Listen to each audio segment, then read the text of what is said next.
Yes, better for me. So I want to know about your single, Holding On to Letting Go. So what is all about?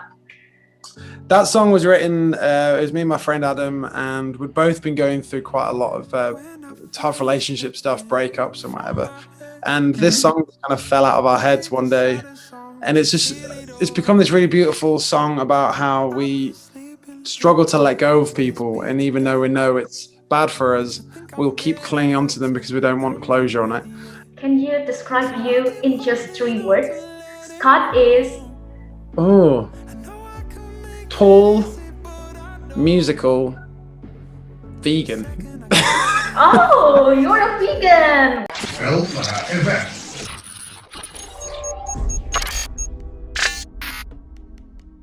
Nisa Fira from Elfara Radio, and now I present you an interview with Scott Quinn. Hi, Hey, Scott. How are you? I'm very well, thank you. How are you? I'm good. I'm really good. And now I'm feel so great. It's such an honor I can meet you. By the way, thank you so much for joining this interview, Scott. Thank By you. the way, I wanna. How's life, Scott? Life is good. Life is getting kind of back to normal, so that's good. It's all we're kind of excited for the world to open again and travel and stuff, but we're getting there. How's it over there? It's so different around the world. I don't know how people are dealing with it. Yeah, talking about Indonesia's like the pandemic too. The rate is getting higher, but the Yeah, government. I know that, and I believe that government already do the best. So we can just hope the best too. fingers Something crossed. like that, Scott. Yeah. Fingers. Yes. By the way, where are you now? So I live in London, but I'm currently in Scotland. I'm in Edinburgh, Hmm. and I Oh, returned so to London what today. time? It's Hmm. it's Oh, 11 in the morning. oh, it's still in the morning, but in Yeah. Indonesia, now Ah, in Indonesia, it's about 4:44 p.m. it's Yeah, like time travel. your travel time. Yeah. By the way, in Indonesia's now it's about 4 p.m. 4:44. It's it's good now, and we're gonna talking about the pandemic there. How is the situation? Is how is it situation? It's getting better. The government's been back and forward so much, so I think everyone's just getting a bit tired of the changing all the time. 'Cause there's been a lot of mixed Mm-hmm. messages here, but it's getting better, and I think everyone's feeling hopeful. Loads of people here are vaccinated, so even though our cases are going quite high, there's not many people, needing to go to hospital. So that's amazing. That's a really good thing. Mm-hmm. So if the pandemic is going to an end, what is the first thing you want to do, Scott? What is the first thing?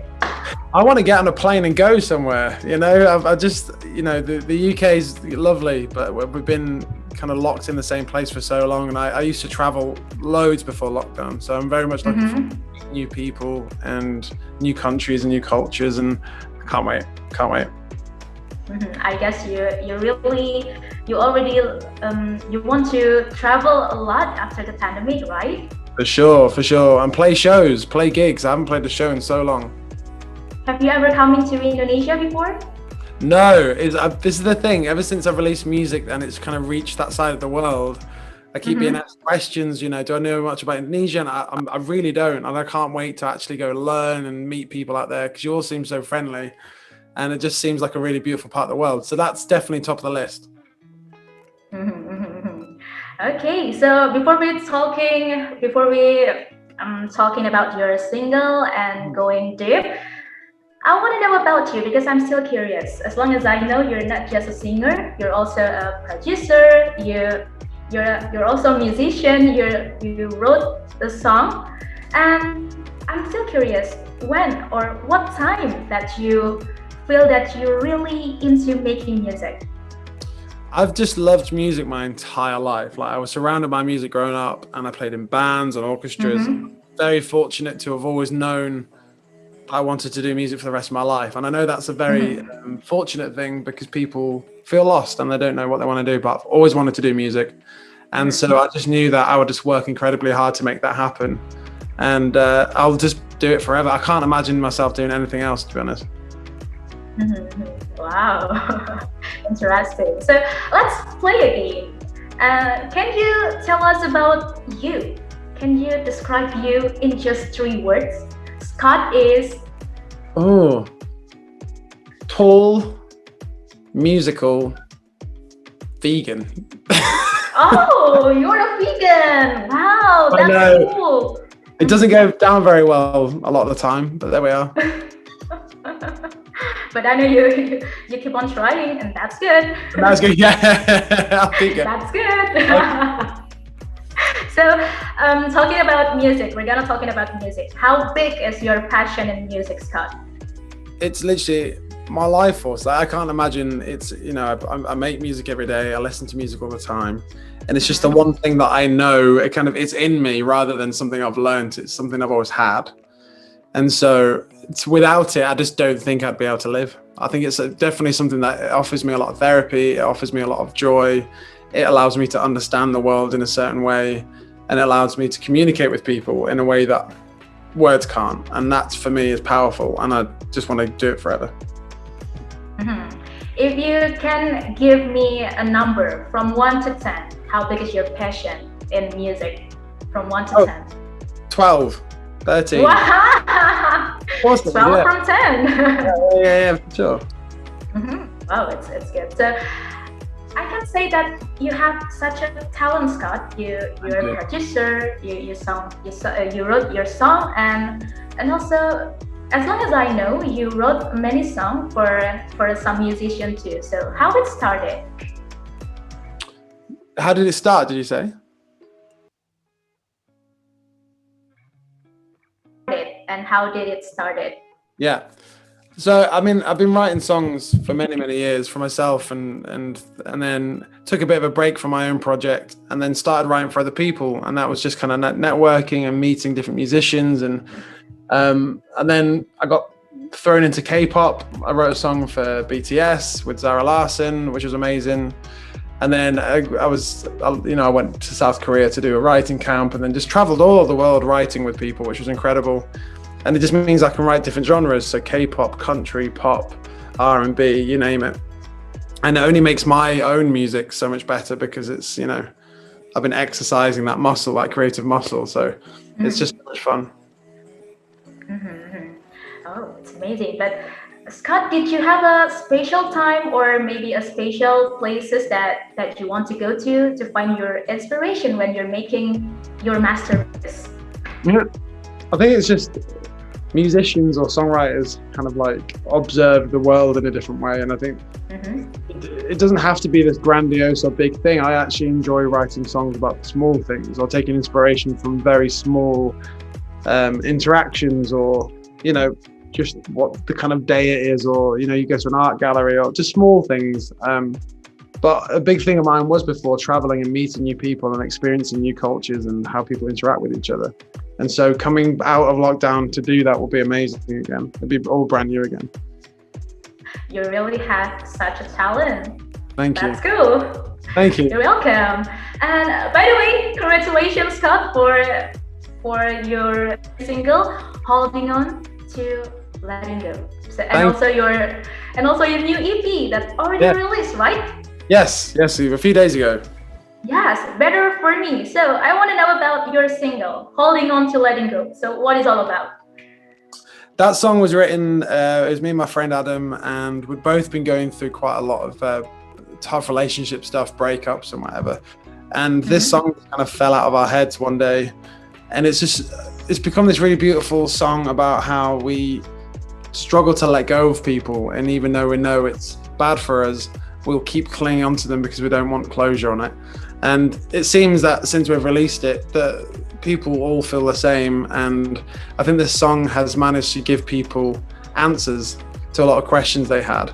And that for me is just incredible. And it just shows how powerful music is. And again, how somehow a song can say so much more than what words could say by themselves. Oh, okay. So, and I heard that this is the easiest song you've ever wrote. Is it true? It's definitely one of them. Yeah, it's definitely one of them. It felt like it just dropped in out of nowhere. It was a breeze, and I think it was done in such a short time. And then the production was super, it's just super flowing, and I think it was meant to happen. It felt like a song that was meant to be out there, and I think that the universe played its part. Oh, so even this is one song. Did you find any difficulties maybe in the production, or maybe you wrote the song during this pandemic, or what? I think it was just the only difficult part was when to put the song out, because we are in, usually you'd release a song and then you'd probably travel around and do a bit of promo and play shows. At the minute, releasing music, it's just digital. So, I see the streams coming in and I see the views, and we have interviews like this, and it's amazing, but there's no in the room energy. I can't feel those people, their presence there. I can't see their live interaction. So I can't wait to get back in the room and actually feel people's emotional response to things. But it's been amazing, and to have access to people, like, without this technology, it's been so good to still have access to the world from our bedrooms and stuff. So thank you, technology. Yeah, thank you. Yeah, and also I'm still interested talking about your single, Holding On to Let It Go. Does it relate to your life, or what is your inspiration while you were making the song? Yeah, it was definitely pulling from my experiences with a past relationship, my co-writer's experience with his relationship. And I think it's something we'll all go through at some point, and it doesn't even have to be romantic, losing a friend or someone passing away or a loved one. It's all the same kind of grief, and it's the same kind of like longing to hold on to someone. But I think I always think the rawer and the more honest you can be in a song, the more people will connect with it, because they find an emotion in there that's familiar to them. And I'm just glad that this song has been received the way it has. It's been so beautiful. So, talking about holding on to letting go, I believe that a lot of people related to this song too. Can you give us a solution, or maybe just a tips and trick when we are still holding on something that we have to letting go? Mm-hmm. What is the best we can do? I think, first of all, listen to the song. And then you're right. We have to really ask ourselves why, especially if someone's treated us badly, but we still want to try and keep them around. It probably means that you need to make a change. And also, most of the growth that will happens in the uncomfortable spots of life. And I do believe that strongly. And I think you have to feel uncomfortable to feel into the new version of yourself or the next step in your life. And so seek discomfort, seek the uncomfortable moments, and seek the chance to grow from something, because staying in it's just making you small. And so it's tough, and it is tough. There's no way around it. It's not going to be easy. None of that makes it easier, but it does help. Talking about this year, if you have a chance to collaborate or maybe write a song with someone, or collaborate with someone that you adore or you got inspired to, who will that be? There's so many people. Phineas I'm a big fan of Phineas's music. I think he's an incredible writer and producer. And also I watched the Billie Eilish documentary, and his kind of persona and his kind of caring take on things is very much in my lane as well. And I think that would be a beautiful collaboration. The same with Ash. I love her stuff. It's all these people who are writing quite raw music and quite human music. That's something, a collaboration for me needs to feel kind of organic in that sense. And human music, for one of a better phrase, is kind of what I make and what I enjoy listening to. And so someone in that kind of lane would be amazing. Oh, I hope it can come true. So, still talking about 2021, what is your promoting your single? Just from here on, it's just, the music's out there. Want to build it and give as many people the opportunity to hear it as possible, and just keep building momentum, and then hopefully just keep releasing music. I write music so often, and I've got hundreds of songs waiting to come out, and I just can't wait to keep releasing. And we live in a day and age where we listen to music so differently now, and we can pick and choose songs and pick and choose artists we want to listen to. And so I think artists can release more and more frequently, and I'm excited to try and do that. Okay, so did you have any special message, Scott, or maybe you can tell us about your hope, the message to us, to our listeners? through your song? I just thank you so much for everyone who's been listening so far. It's crazy to have people listening all around the world, especially for a song that was written in a small room in London.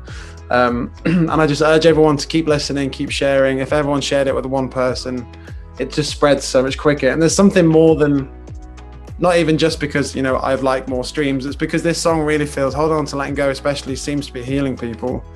And I think the more people it reaches, the more it heals, and also the energy increases around it. And so I just encourage people to just spread it far and wide. It'd be amazing. Yeah, because especially in this era, in this pandemic, there's a lot of people feels like my life's going problematic. Right? So we have to try to let go of something that we cannot hold on anymore. Is it right? 100%.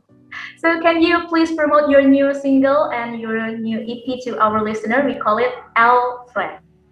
Elfriend. Let's try that. Hi, my name is Scott Quinn, and you can listen to my new single, Hold On to Letting Go, taken off my EP, Better For Me, on Elfriend. Thank you so much. Thank you so much, Scott. Thank you for having me. Yeah, have a very good day ahead. Bye-bye. Goodbye. So I keep holding on to letting go. I know I can make it easy, but I don't. The second I get over you, then it really is over. Oh, it's over.